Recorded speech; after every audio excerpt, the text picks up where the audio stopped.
I do think that those parts of the Nepal education sector which can get stuck into what I call transnational education, and that is simply looking out for collaborators around the world. It doesn't have to be the UK, but the UK is quite up for this. There are lots of British institutions that understand how having this loose arrangement, something that suits everyone and can deliver education products to people outside the country where they are designed.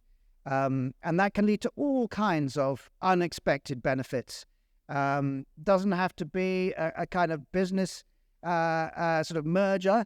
It can be just academic exchanges, student exchanges. Before you know, your college's faculty members are getting ever more skilled because they are in a relationship with like-thinking people on campuses in other countries. And then kids are moving between those countries as well. So, transnational education is a very loose concept, but I love to see it happening here in Nepal. And I think this is a very good example of it. So congratulations to everyone associated with it. Thank you.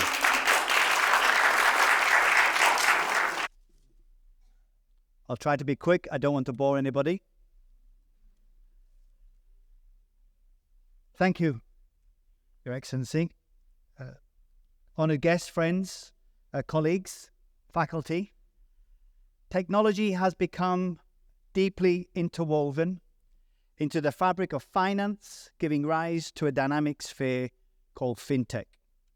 Powered by innovation in artificial intelligence, big data, and the Internet of Things, the FinTech industry is driving rapid transformation across banking, insurance, investments, and beyond.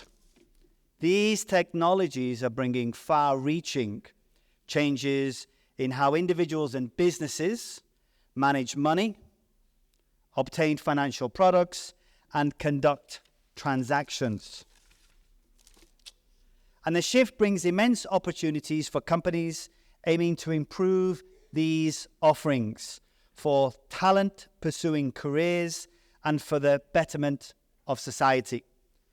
AI and data analytics are revolutionizing core functions like credit assessments, fraud monitoring, and customer support. The granular insight and automation enables financial firms to price risk, something that's very important in supply chains, which is what I'm part of.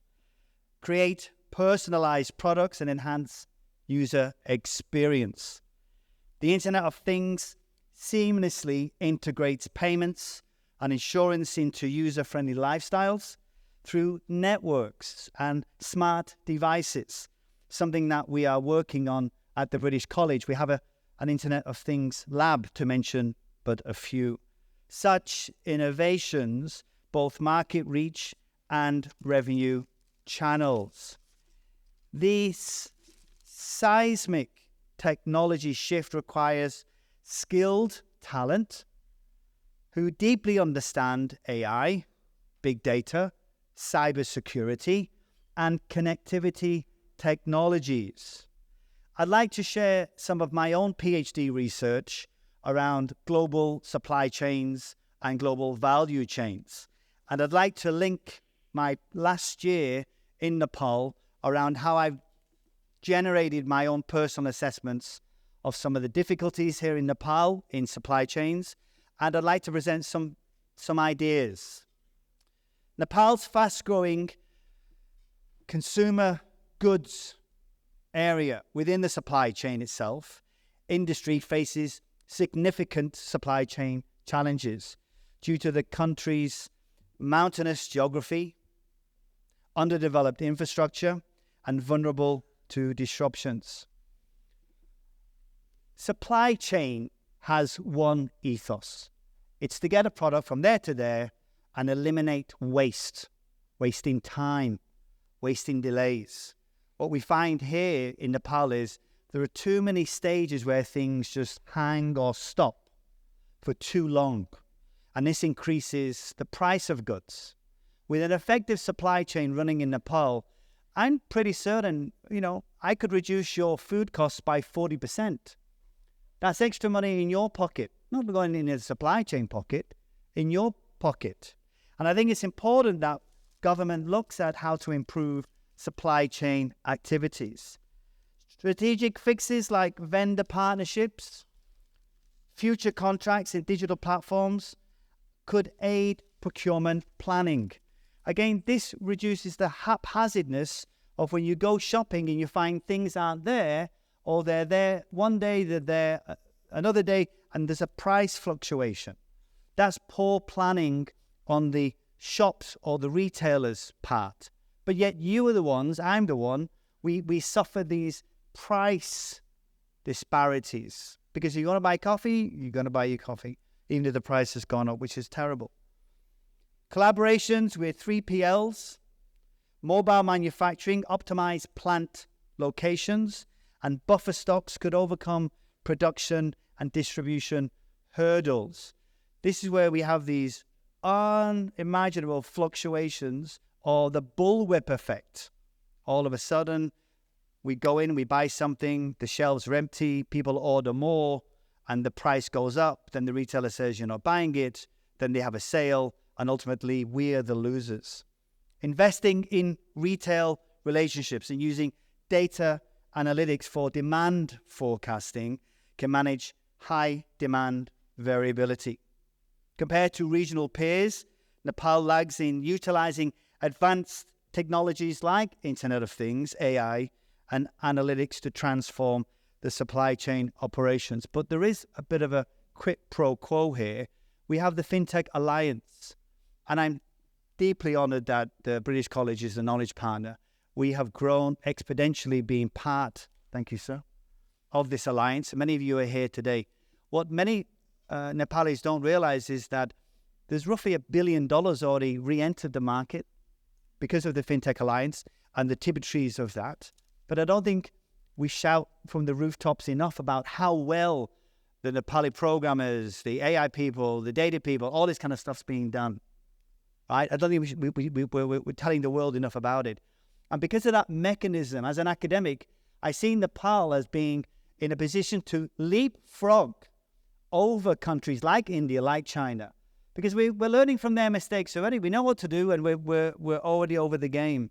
And the English language here is ultimately of a very high level.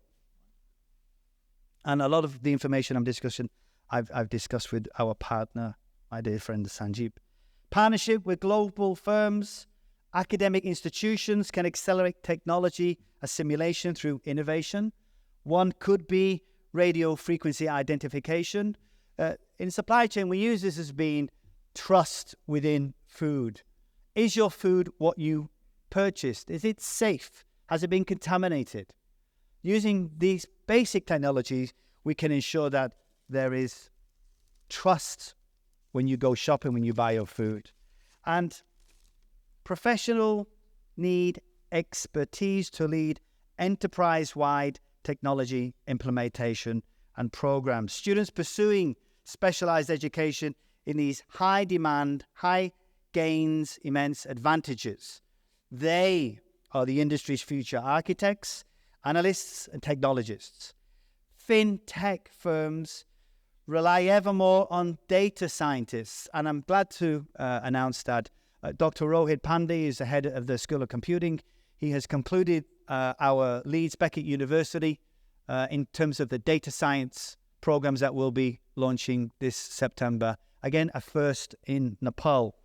Just as significant, nurturing talent, also incubation, innovations, addressing pressing social economic needs. Advanced analytics can expand access credit amongst unbanked people by accurately modeling risks. FinTech is enabling small holders, farmers, and individual workers to integrate into modern economic systems for the first time. Coming from the Western world, having these apps, they're great for us over there, but everyone can access that facility, and it's all great and created by the FinTech. I remember the first FinTech Alliance meeting I attended, and if I remember, we were talking about cross-border QR codes. 2 months later, it happened. And the gentleman here is evidence of that. And the FinTech community, you're all here. First of all, we had a debate, we had a panel, and I said, this would be really great if it happened in my lifetime. 2 months later, it was happening. And this is the leapfrog moment that I'm talking about. How Nepal can just jump over 2 or 3 years, right? 2 or 3 years. And it's all because of the FinTech Alliance. And I really want the FinTech Alliance to grow and expand across Nepal as much as possible. And we want to be there. The British College wants to be there with you while you do this. Educational institutions play a pivotal role in the ecosystem. We have access to flying faculty, professors from University of West of England, Leeds Becker University, Keele University, University of Greenwich. I could go on, but I don't want to bore you.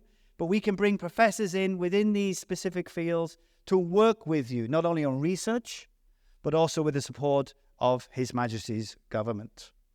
The British College Specialised FinTech program, which we are launching today as our AI program in collaboration with the University of West of England, is something that we are very, very proud of.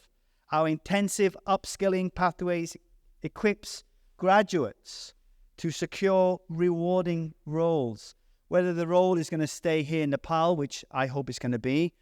With our postgraduate and undergraduate programs, we're always saying to students, the grass might not be greener on the other side in Australia or Canada. But if you want to go there, sure. We want to make sure that you'll be ready as a global student. But you might want to stay here and open up a business as an entrepreneur. There's a lot of problems here, a lot of problems there, but it's really up to you. But for us, for my faculty at the British College, we aim to ensure that you're ready to stay here or to go abroad. I think it's very important. Developing skills or human capital will pay dividends through the life-changing innovations our students will drive. Financial services were once perceived as grave and quite lethargic and lagging in any kind of change. Today, the dramatic rise in FinTech, fueled by exponential technologies, has disrupted that notion. You're now at the cutting edge of what anyone's doing in any country at any one time. But I'd like to leave this with you. Entrepreneurialism and innovations are the new norm. Some of the FinTech people that I'm aware of are telling me, we got people working from their bedrooms, earning $3,000 or $4,000 a month. That's wonderful. That's entrepreneurialism. That's innovation. As financial life gets embedded deeper through devices and analytics, immense potential remains untapped. We're looking forward to your ideas for future development. We're looking forward to working with you as your knowledge partner. You just merely have to come to the British College. We have an incubation centre with full support from both schools, School of Business, School of Computing. But realise we can. That's the statement I want you to go away with today. We can do this.